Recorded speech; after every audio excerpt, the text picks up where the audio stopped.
بەشێکی دەستخۆشی لە کەناڵی پەیامەکەم خواپاداشتان باتەوە بۆ هاتنتان بۆ ڕووماڵی ئەم ئیفتارەی ئەم ئێوارە لە گوندی بەردەکەڕ مەڵبەندی سلێمانی پێی هەڵسا و خی گەورە پاداشتی کۆمپانیایی دۆلفینسی باتەوە کە حاجیدارا هەڵساون بە سپۆنسەری ئەم ئیفتارە.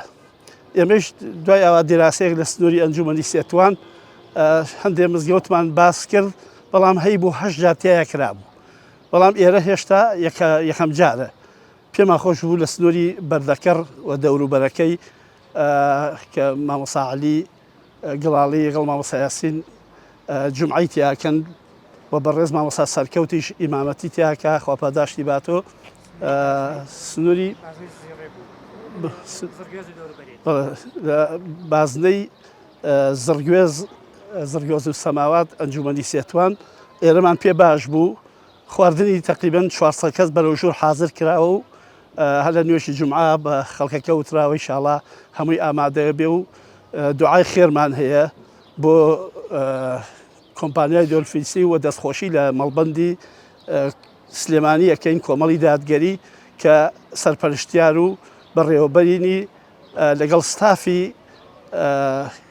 کۆمپانیای دۆلفینسی کە خۆیان خواردنوشتەکان ئامادەکرد و دەستخۆشی لە وەسا و شێف و ئەندامانیانەکەن کە خۆپاداشیان ماتۆ نانێکی جوانیان ئامادە کردو و ئێمەش داواکەین خی پەروەردگارە فەرمێ کە نانتان خوارد لە شوێنێ ئەو دوعا بکەن ئەفتەڕ عندەکم الصائمون وأكل عندكم الأبرار وصلت عليكم الملائكة. ئەمە بەڕاستی خێرێکی زۆر گەورەیە کە ئەم کۆمپانیا و هەموو خێرخوازان ئەمساڵ بەڕاستی زۆرێ لە مزگەوتەکان ئێمە مزگەوتی تەنجەرەمان باس کرد بەزوتی 8 جاتیایە کراوە. اینجا لەبەرەوە ئەلحەمدولیلا زۆرێ لە مزگەوتەکان خێرخوازان خوا پاداشتیان باتەوە کە هەڵساون بەو ئیفتار و ئەو هەموو خێر و سەدەقات و زەکاتەی کە دەوڵەمەندەکان ئەیدەن.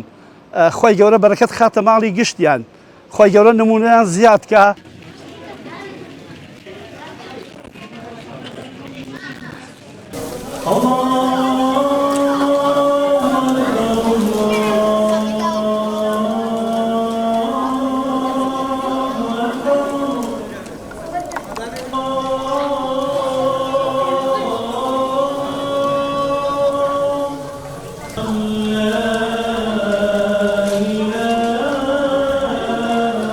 بەڕێزەکانم یاخوا هەمووتان بەخێر بێن، سەرچاومان ئەجرتان بنووسێ.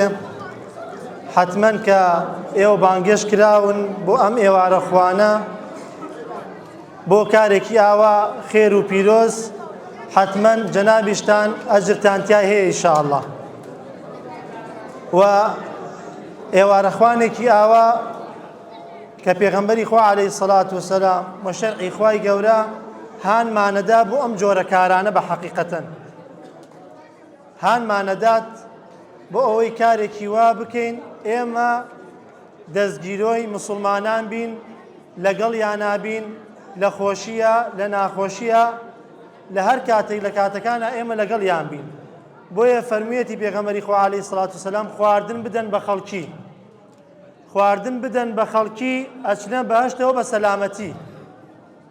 و فەرموویەتی هەر کەسێک خواردن بۆ ڕۆژوانێک حازرکا بۆ یەک ڕۆژوان ئەجری ئەو ڕۆژوەی هەیە کە ئەو موسڵمانە بە ڕۆژوو بووە. و ئەفەرمێ مەلائیکەت سەڵاواتی لێدەن هەتا ئەو کاتەی لە خواردنەکە تەواوە بن. مەلائیکە دوعای بەخێری بۆکەن، خوایە لێی خۆش بە، خوایە ڕەحمی پێ بکە. بۆ یەکارێکی ئاوا پیرۆز جێگەی ئەوەیە دەستخۆشی بکەین لەو کەسانی کە بم کارە هەڵەسن، کە بم کارێکی وا پیرۆز هەڵەسن بۆ ئەوەی هاندان بێت ئێمە ئاوا بەردەوام دەستگیرۆ بین بۆ موسڵمانان لەگەڵ یان نابین، خۆشەویستی و تەبایی و برایەتی دروستکە ئینشەڵڵا لە بینی موسڵمانانە. بۆیە لێرەوە جێی ئەوەیە کە سپاستی کۆمەڵی دادگەری بکەین، خێریان بنووسێ کە هۆکار بوون، سەبەب بوون کە ساڵانە بەم کارە هەڵەسن. ئەم ساڵ هێناویانەتە گوندی بەردەکەڕ، ئەجریان هەبێ، خێریان بنووسێ لەسەر ئەم کارە ئینشاءڵڵا خوای گەورە نمونەیان زیاد کە هەر ئاوا باش بن و یارمەتی دەری میلەت و خەڵکی مسلمانان بن بە ڕەحمەتی خۆی و فەزلی خۆی. الله أكبر. الحمد لله رب العالمين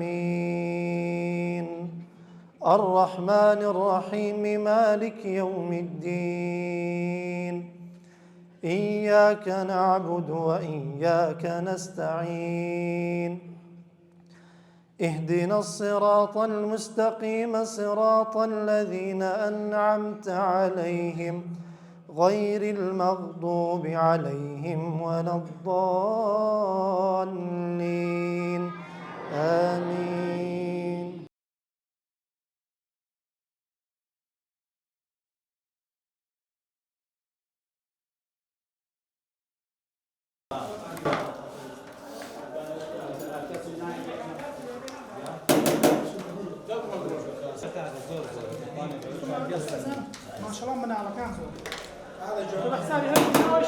ئێمە لە مەڵبەندی سلێمانی کۆمەڵی دادگەری ئەم ساڵی ژۆک و ساڵانی تر هەستین بە سازدانی ئێوارەخوانێک لە یەکێک لە مزگەوتەکانی ناوشاری سلێمانی و ژمارەیەکی بەرچاو لە نوێژخۆنان بەشدار بوون و سپاس بەخوای گەورە دیار ئەمە بە هاوبەشی و بە سپۆنسەری هەندێک لە کۆمپانیەکان لێرە کۆمپانیای دۆلفینسی بە سوپاسەوە سپۆنسەری ئەم خوانی بەربانگی کردووە و زۆر سپاسی دانیشتوانی گوندی بەردەکەڕیش ئەکەین کە هاوکاری تەواوی ئەم سازدانی ئەم سفرەخوانە بوو. ئێمە هەموو ساڵێک ئەم نەدیتە ئەم سونەتەمان زیندوو کردوتەوە و بە خۆشبەختانە کۆمپانیەکانیش هاوکار بوون و خەڵکێکی باش لەم بابەتایە بەشدار بوو و ئینشەڵڵا هیوادارین لای خۆی گەورە قبوڵ بێ.